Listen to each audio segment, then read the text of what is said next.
Bismillahirrahmanirrahim. Astaghfirullahaladzim. Astaghfirullahaladzim. Astaghfirullahaladzim. Ashhadu an la ilaha illallah wa ashhadu anna Muhammadar Rasulullah. Allahumma salli wa sallim wa barik alaihi wa ala alihi wa ashabihi. Ya Rabbi bil Mustafa balligh maqasidana wa ghfir lana ma madha ya wasi'al karami ya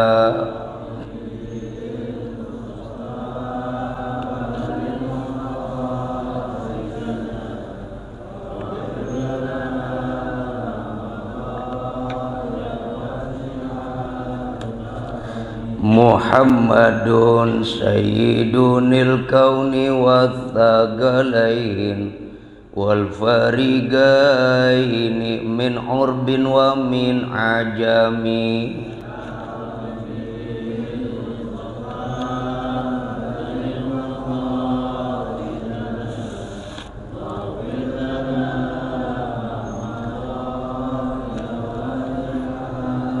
Wal habibul ladzi turja syafa'atuhu likulli haulin minal ahwali muqtahami.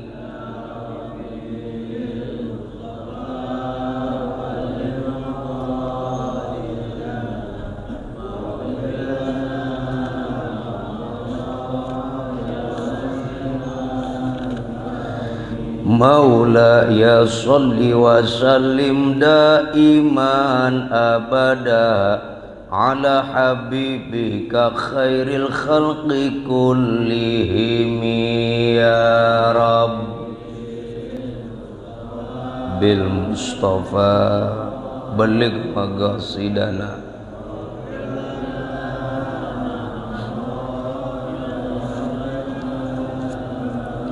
Ala hadhihi niyyah wa ala kulli niyatin sholihah wa ila hadratin nabiyil mustafa rasulillah Muhammad ibn Abdullah sallallahu alaihi wa alihi wasallam wa ila arwah azwajihi wa dzurriyyatihi wa ahli baitihi wa ashabihi wa ansarihi wa azharihi thumma ila arwahil anbiya wal mursalin wal awliya wa syuhada والصالحين والصحابة والتابعين والأئمة المجتهدين والعلماء العاملين والمصنفين المخلصين وجامع المجاهدين في سبيل الله رب والملائكة المقربين خصوصا إلى أرواح الخلفاء الراشدين ساداتنا أبي بكر وعمر وعثمان وعلي wa baqiyati sahabati rasulillahi ajma'in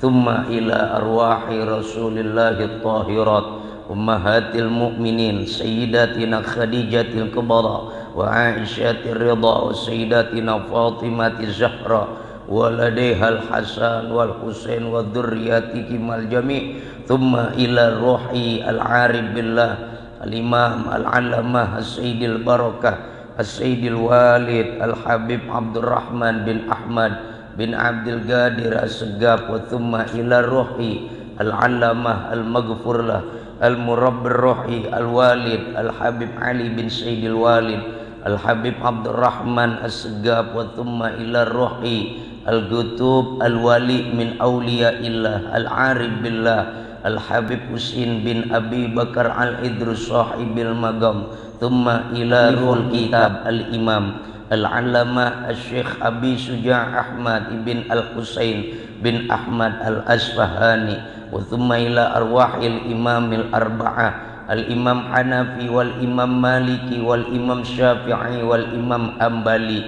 wa usulihim wa furu'ihim wa thumma ila arwahi al-marhum al-marhumat min abaina wa ummahatina wa jadadina wa jaddatina wa a'mamina wa ammatina wa akhwalina wa khalatina wa masyaikhina wa muallimina wa jami'il awliya wa jami'in min ahlil qubur minal muslimina wal mu'minina anna allaha yaghfiru lahum wa yarhamuhum wa yaj'alul jannata matahum syai'un lillahi lahum. Al-Fatihah.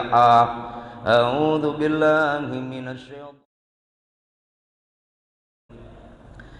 Assalamualaikum warahmatullahi wabarakatuh.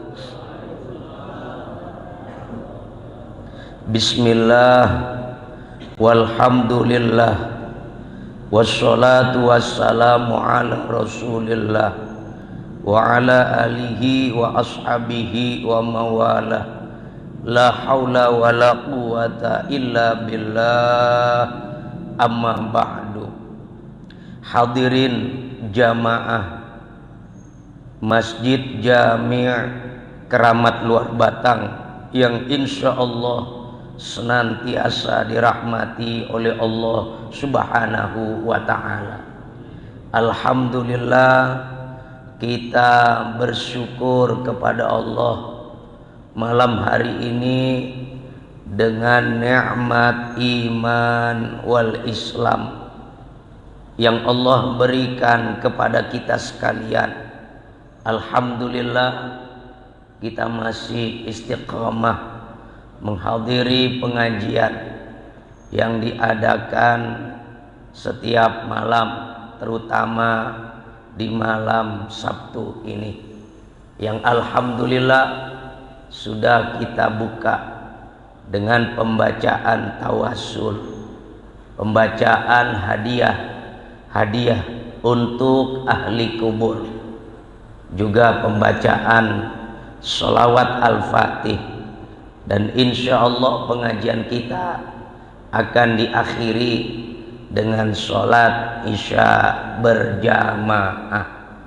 Kita terus berharap, jangan pernah berhenti, terus berharap kepada Allah Subhanahu wa ta'ala. Mudah-mudahan kehadiran kita, terutama di masjid ini setiap malam, terutama di malam Sabtu, mudah-mudahan ini menjadi amalan-amalan yang diridhai oleh Allah Subhanahu wa ta'ala.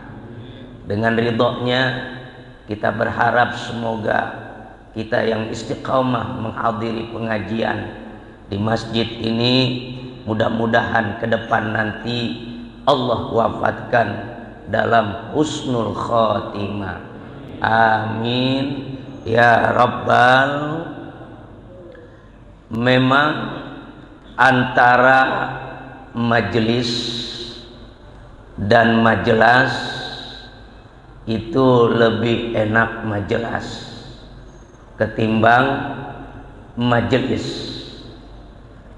Nggak ada beda, bedanya hanya di harokatnya. Kalau majelis itu harokatnya kasroh, majelis. Tapi kalau majelas itu harokatnya fathah, majelas.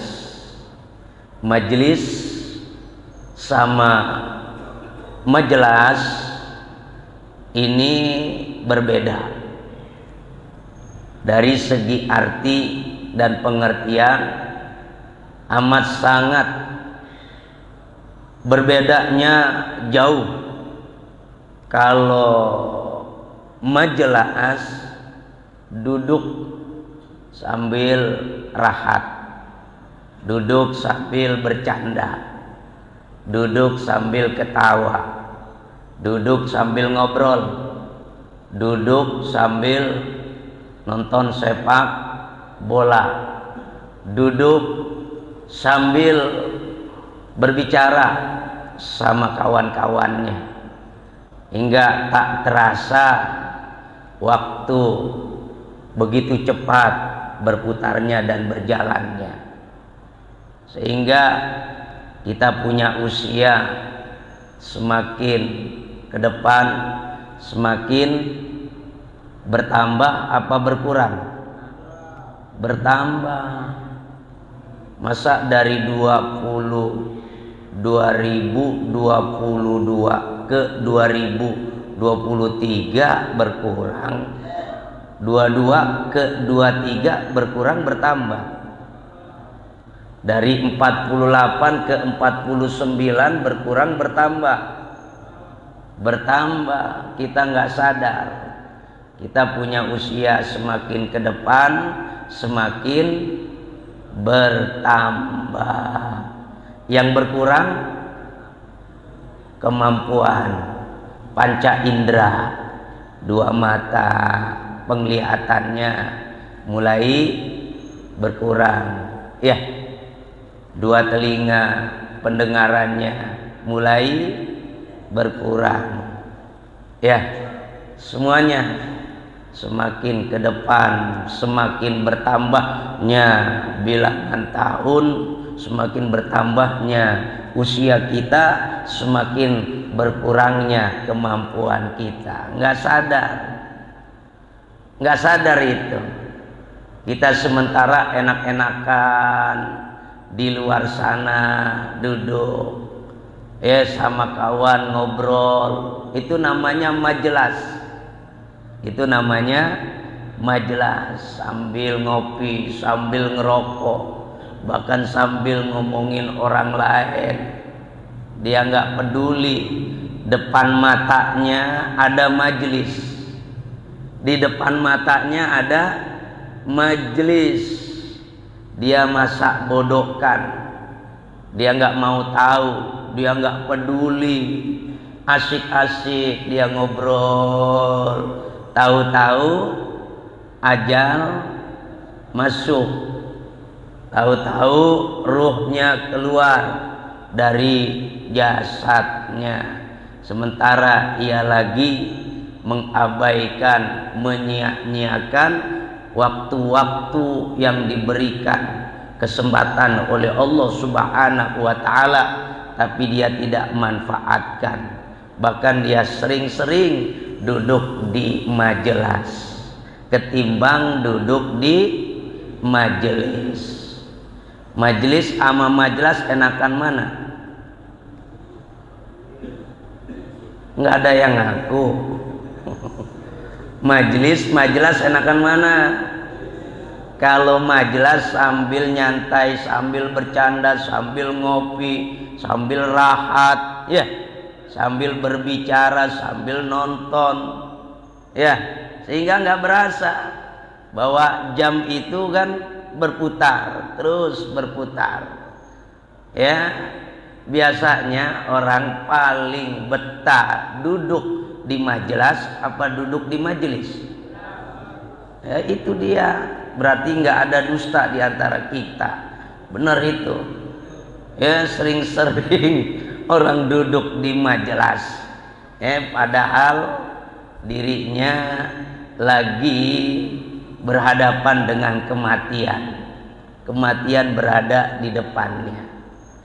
Tapi kalau duduk di majelis, masuk aja waktu isya, udah mulai gelisah. Udah mulai gelisah. Itu dia. Memang yang namanya majelis banyak gangguannya, banyak rintangannya, banyak godaannya, bahkan ditaburin tepung sama setan biar pada kagak betah, ya. Malah betahnya duduk di majelis. Ada ucapan seorang ulama berkata, idza balagar rajulu, apabila seorang sudah sampai min umrihi arba'ina sanatan, usianya sudah mencapai 40 tahun, walam yaglib, hasanatuhu sayyiatihi, dan tidak lebih banyak kebaikannya dibandingkan keburukannya. Berarti paling banyak keburukannya, amalan-amalan keburukannya berdominan paling banyak dibandingkan dengan amalan-amalan kebaikannya. Paling banyak amalan keburukannya dibandingkan amalan-amalan kebaikannya. Sementara usianya udah mencapai 40 tahun, tapi kebaikannya tidak lebih banyak daripada keburukannya. Maka apa kata ulama?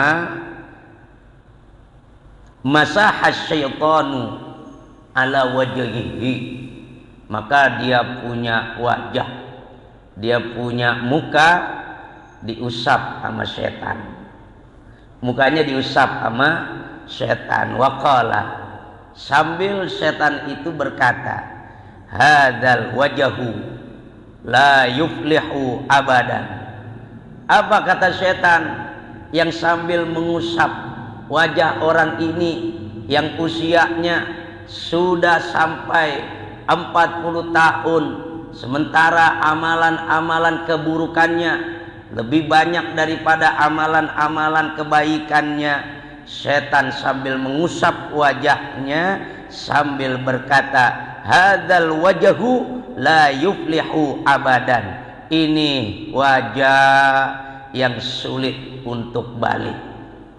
Inilah wajah-wajah yang sulit untuk balik. Makanya hati-hati ketika usia sudah sampai 40 tahun, kita ada di mana?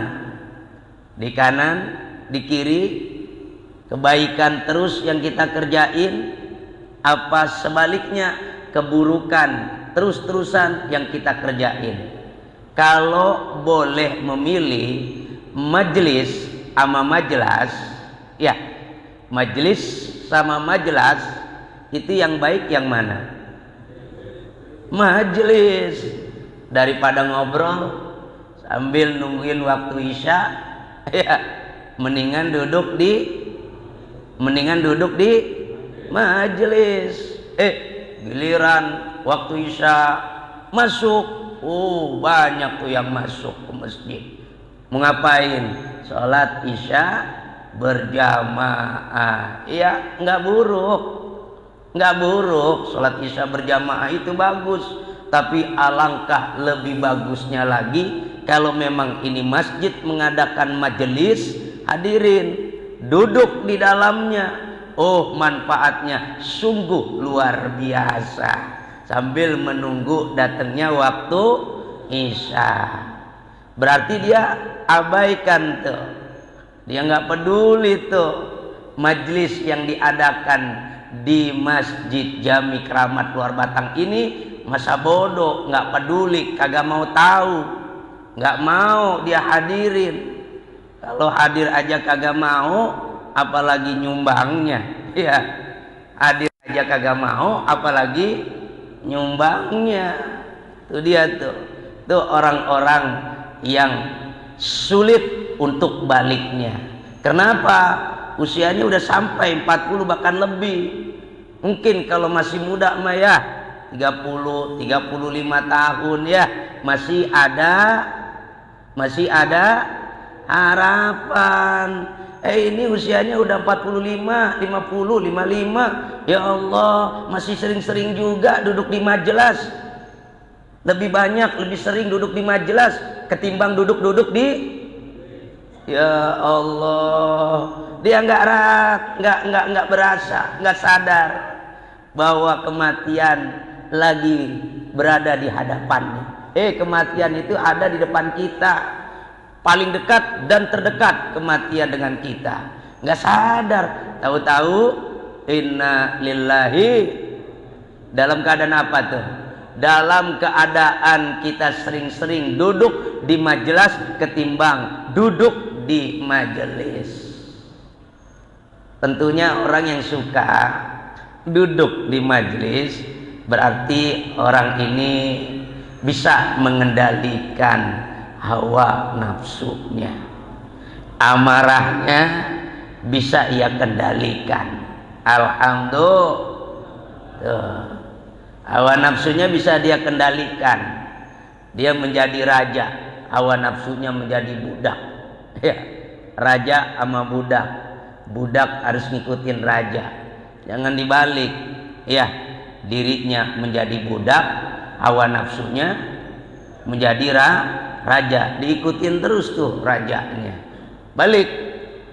Balikin diri menjadi rajanya, hawa nafsunya menjadi budaknya. Nah, orang yang seperti ini, kata baginda Rasul sallallahu alaihi wasallam, nanti di akhirat akan disuruh sama Allah untuk memilih. Akan disuruh sama Allah untuk memilih. Memilih apa? Memilih min ayyil huri sya'a. Kata Nabi tuh, orang-orang yang semacam ini, yang suka bisa mengendalikan hawa nafsunya, amarahnya bisa dikendaliin, itu nanti di akhirat Allah Ta'ala memanggil-manggil kepada orang ini nih. Apa kata Nabi? Da'ahullahu ala ru'usil khalaiq hatta yukhayyirahu. Kata Allah nanti di akhirat, orang-orang yang waktu hidup di dunia bisa mengendalikan hawa nafsunya, bisa menyetir hawa nafsunya, bisa mengendalikan amarahnya. Apa kata Allah Ta'ala pada saat itu memanggil di depan semua makhluk-makhluk Allah Ta'ala, hatta yukhayyirahu. Silakan kalian pilih, silakan kalian pilih. Memilih apa? Min ayyil urisya'a, memilih bidadari mana yang kalian suka. Masya Allah. Mau bidadari Pak? Dia nggak jawab berarti nggak pede dapetin bidadari. Perlu diketahui orang lelaki nanti di akhirat, kemauan yang paling tinggi, yang tertinggi adalah bidadari. Itu keperluan dan kebutuhan ya. Ini yang nggak jawab mudah-mudahan nanti nggak dapat bidadari di akhirat. Kemauan yang tertinggi bagi kaum laki-laki adalah bidadari. Itu kebutuhan hidup kita nanti di akhirat. Beda dengan orang perempuan. Jangan dibalikin. Kalau gitu orang perempuan bidadara dong. Nggak ada bidadara. Nggak ada istilah kata bidadara. Adanya bidadari. Mau nggak bidadari?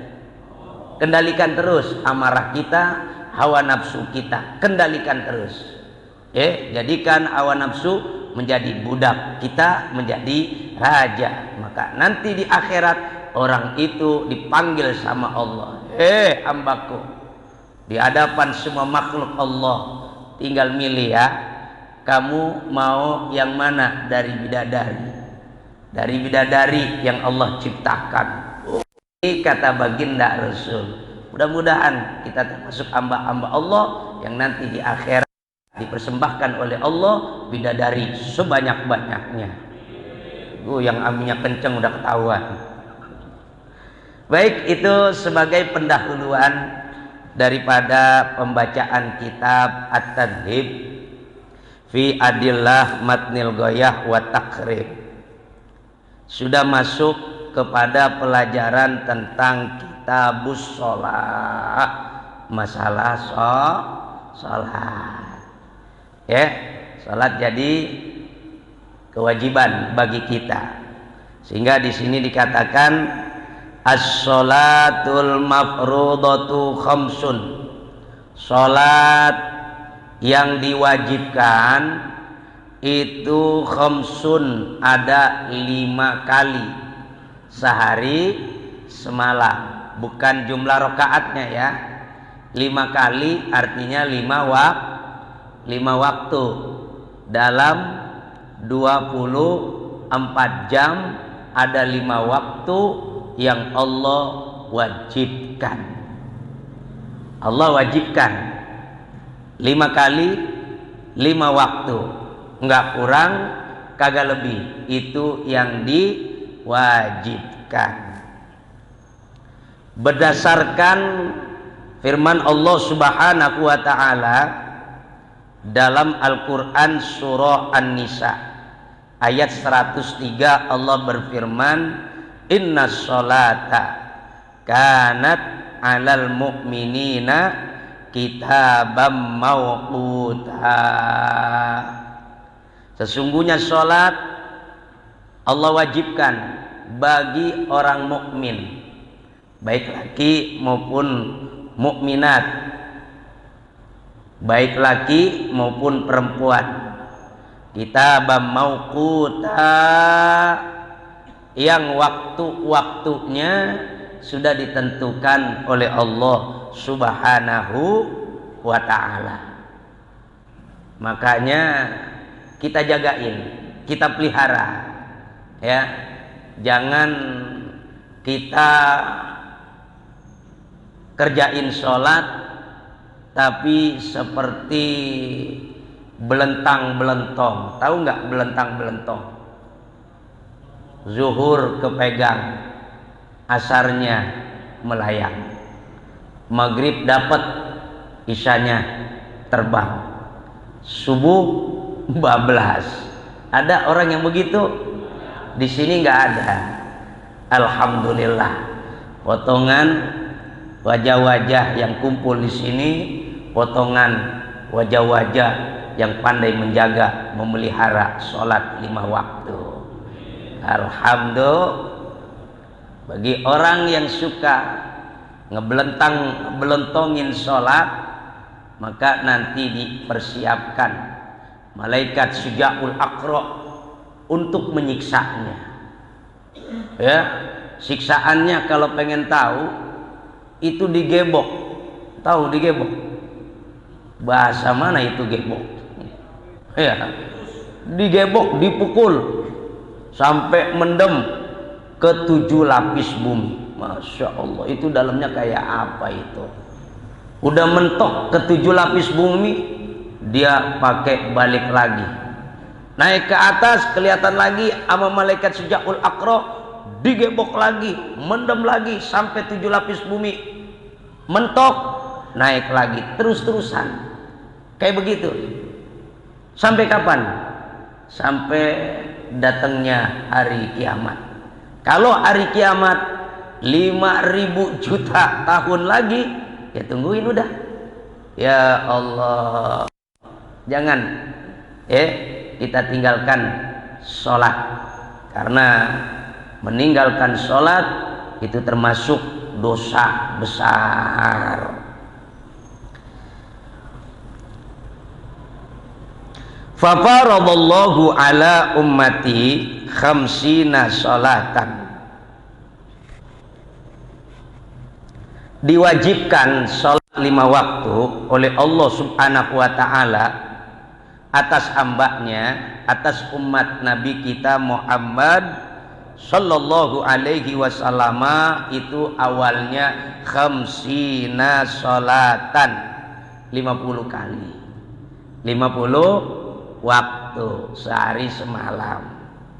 Faraja'tuhu, kemudian Nabi kita, ya, orang yang amat sangat prihatin atas apa yang menimpa kepada kita sebagai umatnya, nggak tinggal diam, minta keringanan sama Tuhannya.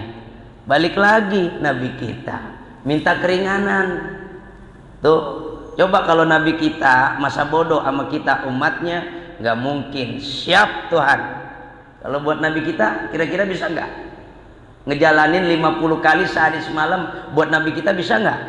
Ya jangankan 50, ya, Nabi kita terawihnya nggak ada yang tahu. Sholat sunat terawihnya nggak ada yang tahu bilangannya berapa rakaat, kagak ada yang tahu. Karena sebanyak-banyaknya sholat sunat terawih itu terserah mau ratusan rokaat, mau 1000 rokaat, terserah. Cuman paling sedikit namanya sholat sunat raweh itu bilangannya jumlah yang sudah diputuskan itu 20 rokaat. Kalau Nabi kita tarawihnya nggak ada yang tahu, paling banyak ya. Makanya wajar kalau beliau punya kaki bengkak karena dipakai sujud, sering dipakai sujud, kakinya bengkak. Kalau kita kakinya bengkak, kenapa? Asam urat. Beda sama Nabi kita tuh. Ya, Nabi kita itu kata Allah dalam Al-Quran surah At-Taubah, azizun alaihi ma'anittum harisun alaikum bil mu'minina raufur. Itu Nabi kita tuh, azizun alaihi ma'anittum, prihatin sama kita. Tahu prihatin nggak? Mikirin sampai hal masalah sholat. Tadinya Allah wajibkan sholat 50 kali sehari semalam. Bagaimana kita bisa mau dagang?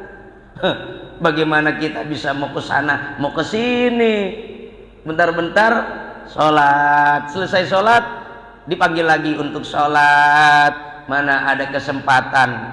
Ayo, Nabi kita saking prihatinnya sama kita sebagai umatnya, karena nggak bakalan mampu. Yang sekarang 5 waktu aja ada yang susah. Apa yang susah? Subuh sama isya. Itu waktu-waktu yang susah tuh, waktu-waktu yang sulit. Bagaimana jadi kalau 50 kali? Nabi kita faraja'tuhu, balik lagi, faraja'tuhu. Nabi kita balik lagi berhadapan dengan Allah Subhanahu wa taala, minta diringanin. Akhirnya dikasihlah keringanan oleh Allah Subhanahu wa taala. Berkah siapa tuh? Berkah siapa tuh? Enggak demen sama Nabi, enggak cinta sama Nabi. Padahal Nabi kita orang yang paling prihatin sama kita. Kita enggak seneng sama Nabi. Segala bilang maulid Nabi dibilang bid'ah.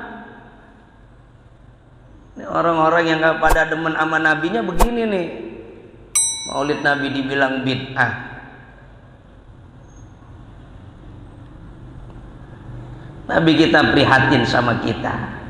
Akhirnya dikurangin sampai 5 kali sehari semalam. Alhamdulillah. Nabi kita wahiyya khamsuna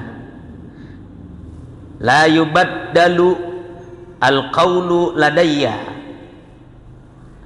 Kata Nabi kita, walaupun dikurangin, berapa kali dikuranginnya? 45. Banyak kurangannya apa banyak ketentuannya? Banyak kekurangannya. 45 kekurangannya. Tapi walaupun demikian, dengan berkah baginda Rasul sallallahu alaihi wasallam, jika dijaga, jika dipelihara sholat 5 kali sehari semalam, itu sama dengan pahalanya seperti ngerjain 50 kali sehari semalam. Alhamdulillah, nggak berkurang sedikit pun apanya, fadilahnya, keutamaannya, pahalanya sama, dapat pahala seakan-akan seolah-olah ia melakukan sholat 50 kali sehari semalam. Alhamdulillah, berkah siapa? Kalau bukan karena Nabi nggak begitu. Dah, apa yang pertama? 5 kali itu yang pertama adalah az-zuhru, waktunya waktu zuhur. Yang pertama nih. Ya, dari yang 5 waktu, yang pertama waktunya adalah waktu zuhur. Nah, sekarang kita harus tahu tentang masuknya waktu zuhur dan habisnya waktu zuhur. Walaupun sekarang jam udah semakin canggih, apalagi ada jam digital. Ya. Ada jam digital. Kita nggak perlu lagi tengok-tengok ke atas langit, lihat matahari untuk menentukan ya masuknya waktu. Nggak perlu lagi ya, karena udah ada jam digital tuh. Nanti masuk waktu isya ya bunyi dia tuh. Tapi walaupun demikian kita harus tahu awalnya ya, asal muasalnya masuk tiap-tiap waktu itu dari perjalanannya matahari ya. Awal masuk waktu, tiap-tiap waktu diawali itu dari perjalanannya matahari ya. Kita harus tahu karena ini ilmu. Wa awalu waqtiha zawalu syamsi. Sekarang permulaan waktu zuhur, sekarang nih dimulai masuknya waktu zuhur. Kapan itu? Ya ini walaupun kita nggak bakalan pakai nih amalan, tapi karena ini ilmu wajib tahu ya. Kayak ilmu haid, masalah nifas, nggak ngalamin haid, nggak ngalamin nifas, tapi kita wajib tahu kayak begini. Ini masalah masuknya tiap-tiap waktu sholat ya, itu kan dari perjalanannya matahari. Kalau sekarang kan kita tinggal enak aja dengerin azan, oh kita yakin itu masuk waktu ya. Tapi walaupun demikian tetap kita harus tahu. Sekarang kapan mulai masuk waktu zuhur? Wa awwalu waqtiha zawalu syamsi. Permulaan masuknya waktu zuhur itu tergelincirnya matahari. Matahari itu kan ada 3 ya, bukan 3 matahari, bukan. Maksudnya posisi matahari itu ada 3 posisi, 3 lokasi. Yang pertama matahari terbit ya, yang kedua matahari tergelincir, yang ketiga matahari terbenam ya. Nah, masuk waktu zuhur, untuk menentukan masuknya waktu zuhur ini ketika tergelincirnya matahari. Kapan tergelincirnya matahari? Tergelincirnya matahari ya dari garis khatulistiwa.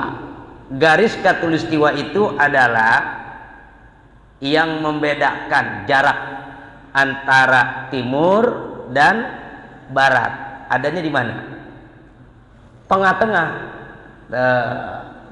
Nggak ubahnya setiap daerah pasti ada apa? Pembatas. Ini daerah Kampung Luar Batang, ini daerah Pasar Ikan, ini daerah Tanah Pasir. Itu ada, setiap daerah itu pembatasannya. Ini pembatasan daerah Jakarta Utara, ini pembatasan daerah Jakarta Barat, pasti ada ya. Begitu juga antara timur dan barat itu ada pembatasannya. Namanya batasannya apa? Garis khatulistiwa. Nah, matahari awalnya terbit di mana? Matahari awalnya terbit di timur. Dia berjalan sampai begitu dia sampai ke baris ya, garis khatulistiwa, sampai dia kepada garis khatulistiwa, berada di bawahnya persis ya. Ini namanya kalau orang Betawi bilang mah tengah hari bolong ya. Udah masuk belum waktu zuhur? Udah masuk belum ya, karena belum bergelincir, masih berada di bawah garis khatulistiwa ya, berada di tengah-tengah. Begitu dia berjalan menuju ke arah sebelah barat, itu namanya bergelincirnya matahari. Maka menentukan kalau waktu zuhur sudah masuk. Itu awal ya, ketentuan masuknya waktu zuhur itu dari situ awalnya, sebelum adanya jam. Ya, jam bulat aja belum ada dulu, apalagi jam digital. Ini mah jam digital mah baru-baru kemarin aja ya. Ya, zaman dulu mah belum ada itu jam. Dari mana menentukan tiap-tiap masuknya waktu? Kalau bukan dari matahari. Dari zaman kita kecil aja itu banyak masjid-masjid daerah-daerah tuh yang suka nancapkan satu benda, apa itu namanya, besi itu, ya. Dia kalau ditancapkan satu benda di bumi, ini panjangnya segini misalnya, ditancapkan. Ini matahari ada di sini. Berarti berada di bawah garis khatulistiwa, belum bergelincir. Udah masuk belum waktu zuhur? Belum. Begitu dia bergelincir kemana? Arah sebelah barat, sehingga ini benda yang ditancapkan menambahkan bayangan sedikit, walaupun sedikit, maka ketentuannya waktu zuhur sudah. Itu dia. Paham nggak? Itu awalnya dari situ tuh. Tapi kita nggak usah repot-repot lagi. Nanti besok mau ngerjain sholat zuhur, nancepin dulu bendanya, gitu. Nggak perlu lagi dah. Kita ikutin aja. Masjid begitu mengumandangkan adzan, oh berarti ini masuk nih waktu. Begitu. Ini mah ilmu biar tahu aja ya. Wa akhiruhu idza syara zillu kulli syai'in mitlahu ba'da zilli zawal. Sekarang habisnya waktu zuhur. Kalau tadi masuknya waktu zuhur, udah ngerti ya? Udah paham ya? Sekarang habisnya waktu zuhur. Habisnya waktu zuhur itu apabila idza syara zillu kulli syai'in. Apabila menjadi bayangan tiap-tiap sesuatu mitlahu daripada itu benda ba'da zilli zawal, setelah bayangan itu tergelincir. Artinya apa? Nih habisnya waktu zuhur nih. Ini yang kita tuncapkan benda cuman segini tingginya. Tingginya segini. Pasti bayangannya segini nih. Tuh. Ya, sesuai dengan benda yang dituncapkan. Sesuai berdirinya itu benda. Ya, segini. Matahari semakin ke depan arah ke sebelah barat, dia semakin bertambah bayangan. Terus sampai bayangannya itu mencapai tingginya itu benda. Bener ya? Begitu matahari bergelincir jalan terus, sehingga ini bayangan melebihi daripada benda yang dituncapkan. Itu menunjukkan kalau waktu zuhur sudah habis.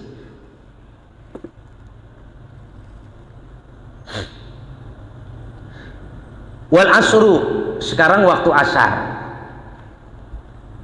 Masuk waktu asar diawali wa awwalu waqtiha az-ziyadata ala zillil mithli.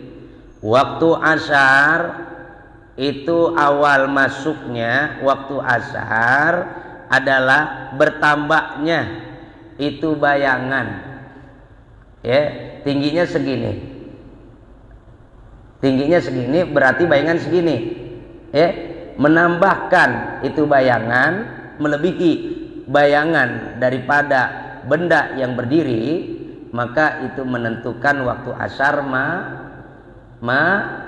masuk, ya, waktu asar masuk.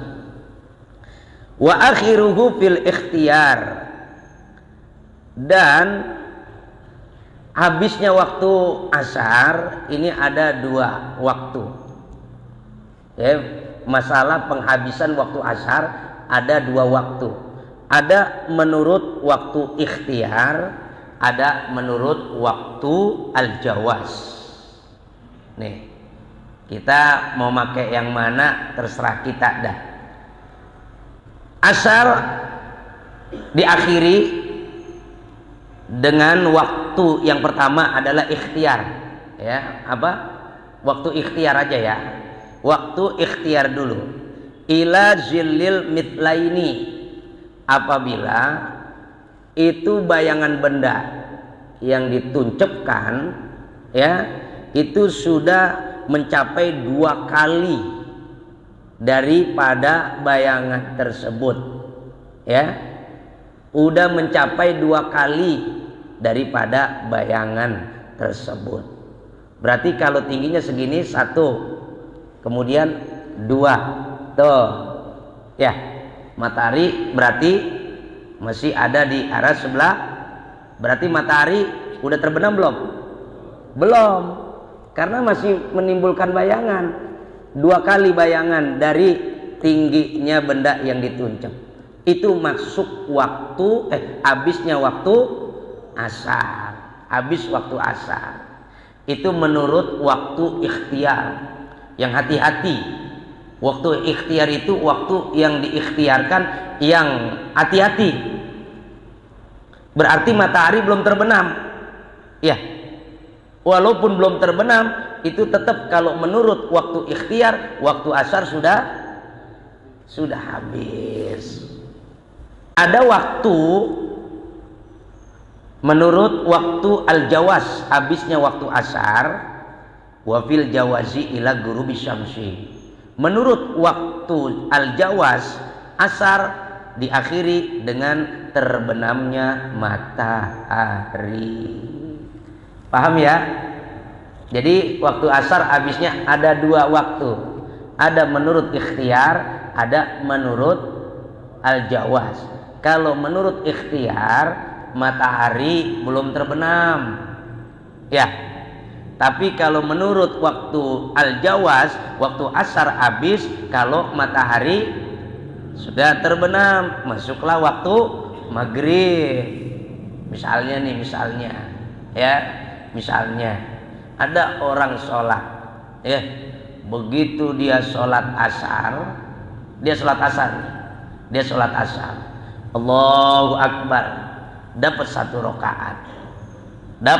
rakaat, masuk waktu maghrib, adzan dikumandangkan, Allahu Akbar, dapat 1 rakaat dari sholat apa tuh? Dari sholat apa? Pertanyaannya, lanjutin batalin sholatnya? Lanjut, jangan dibatalin. Dia masih dapat, ya, dapat apa? Dapat sholat asar.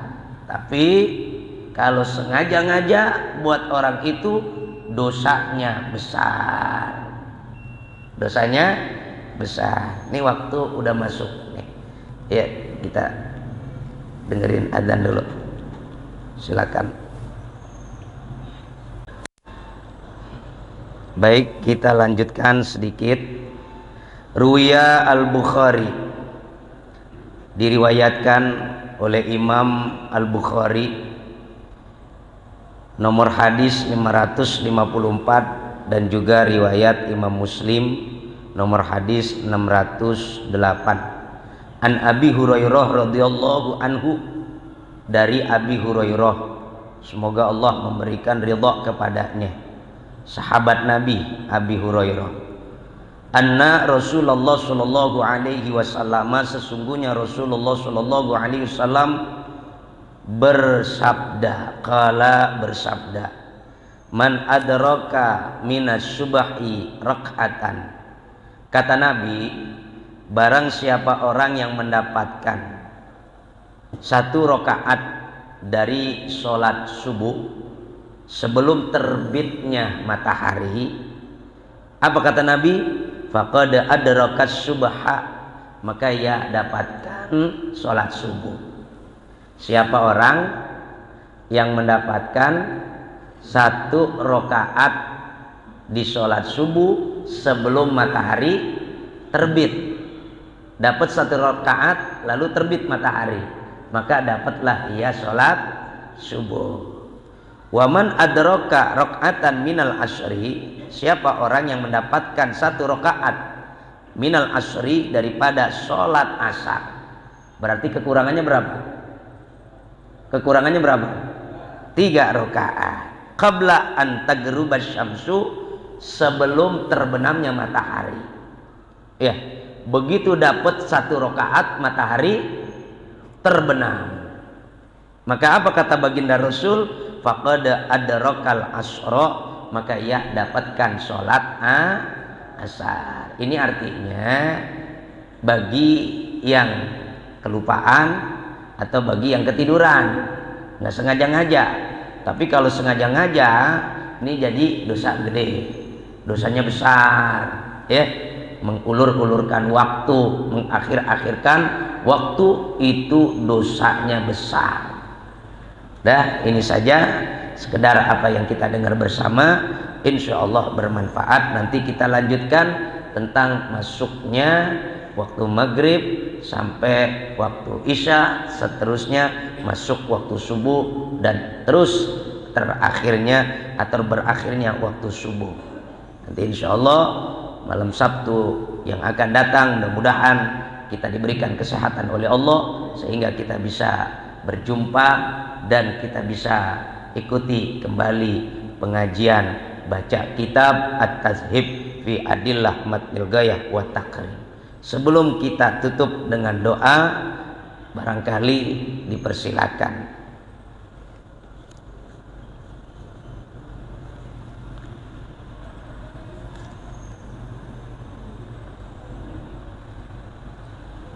Ya, silakan.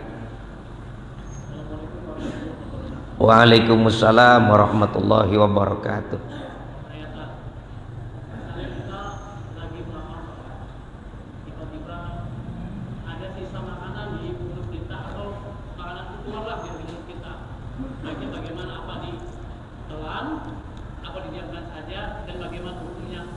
Ya, ya.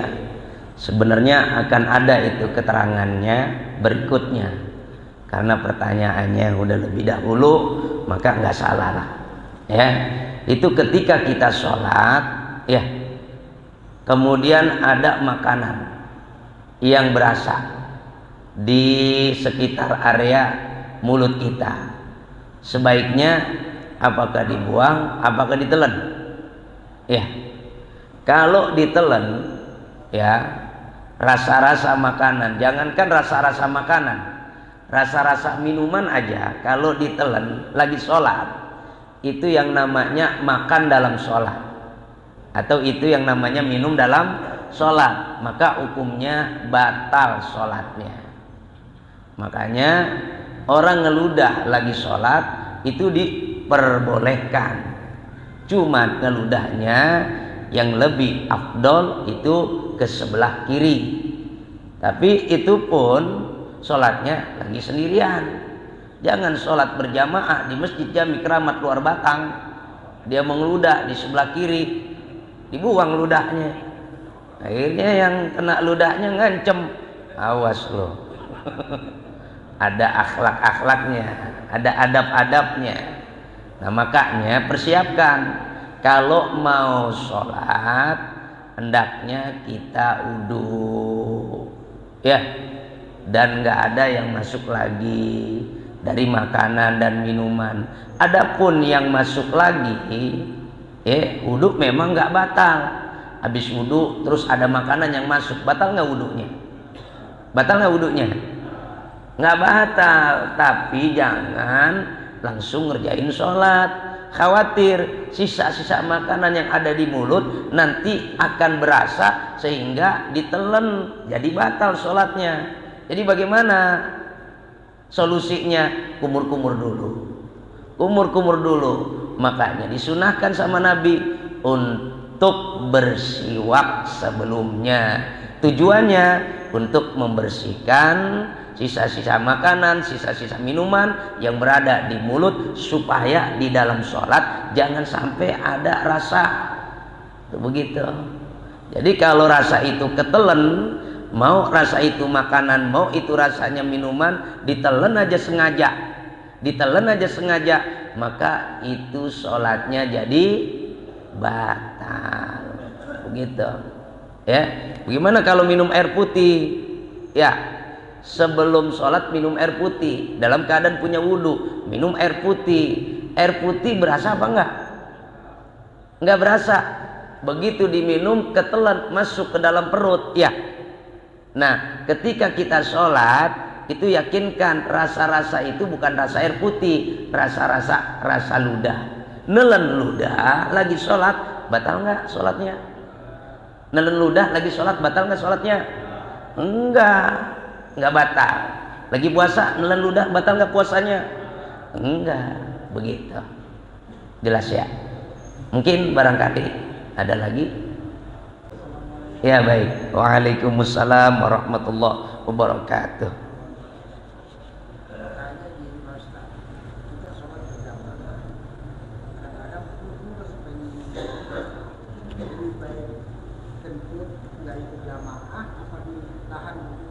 Ya, baik.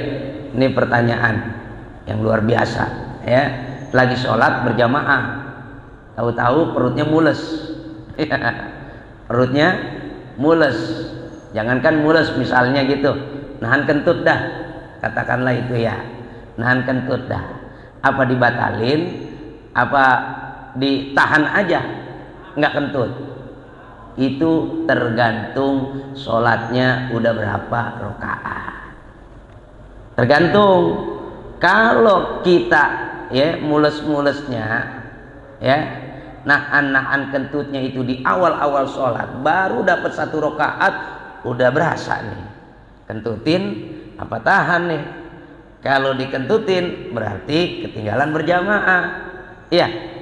Itu kalau di awal-awal sebaiknya nggak usah ditahan, udah batalin. Kalau memang lagi mules, itu kalau di awal-awal sholatnya. Kalau di awal-awal sholatnya. Tapi kalau di akhir-akhir tinggal bacaan tahiyat, itu kan lagi di akhir-akhir ya, lagi duduk tahiyat akhir, bacaan at-tahiyatul mubarakatus sholawatut thayyibatulillah, mules iya, dikentutin apa ditahan? Kalau di akhir-akhir ditahan, begitu. Kalau di awal-awal jangan ditahan-tahan. Sering-sering nahan begitu aja jadi penyakit tuh ya. Tapi nanti begitu dia selesai salam, tahu-tahu nggak ketahan juga tuh ya. Selesai salam yang pertama, assalamualaikum warahmatullahi wabarakatuh, misalnya begitu ya, udah selesai. Jangan apa? Jangan diterusin lagi salam yang kedua. Jangan. Seandainya diterusin lagi salam yang kedua, sholat batal. Sholat batal. Nih salam yang pertama nih, yang ke kanan nih, assalamualaikum warahmatullahi, nggak ketahan tuh, tahu-tahu udah selesai. Bagaimana sholatnya? Sah. Tapi kalau dia lanjutin salam yang kedua, assalamualaikum warahmatullahi, padahal dia udah batal, nggak punya wudhu, mau ngapain dia pakai ngerjain kerjaan sholat? Salam yang kedua kerjaan sholat bukan? Salam yang kedua kerjaan sholat bukan? Kerjaan sholat juga, walaupun hukumnya sunnah. Salam yang pertama hukumnya wajib, salam yang kedua hukumnya sunnah. Sekalipun hukumnya sunnah, tetap itu kerjaan sholat. Nah sekarang kalau wudhunya udah kagak punya, wudhunya batal, mau ngapain kerjain sholat? Maka menyebabkan sholat jadi batal. Udah cukup, assalamualaikum warahmatullahi wabarakatuh, udah selesai gitu ya. Jadi tergantung sholatnya. Kalau di awal-awal mules jangan ditahan, tapi kalau di akhir-akhir ya, akhirnya itu tahiyat tuh, akhirnya ditahiyat, nah itu hendaknya ditahan. Tuh dia tuh Islam, ajarannya nggak bikin susah, nggak bikin sulit ya. Baik, barangkali cukup. Ada lagi? Cukup ya. Ya, mudah-mudahan apa yang kita dengar bersama insyaallah bermanfaat. Al-Fatihah. A'udzu billahi minasyaitonir rajim. Bismillahirrahmanirrahim. Alhamdulillahi rabbil alamin. Ar-Rahmanir Rahim. Maliki yaumiddin. Iyyaka na'budu wa iyyaka nasta'in. Ihdinas siratal mustaqim. Siratal ladzina an'amta 'alaihim ghairil maghdubi alaihim waladdallin. Amin. Bismillahirrahmanirrahim. Alhamdulillahi rabbil alamin. Allahumma salli ala sayyidina Muhammad wa ala ali sayyidina Muhammad. Allahumma a'inna ala dzikrika wa syukrika wa husni ibadatik. Allahumma inna nas'aluka ilman nafi'a wa amalan maqbula wa rizqan thayyiba. Wa sallallahu ala sayyidina Muhammad wa ala alihi wa sahbihi wasallam. Walhamdulillahi rabbil alamin. Wal afu minkum. Assalamualaikum warahmatullahi wabarakatuh.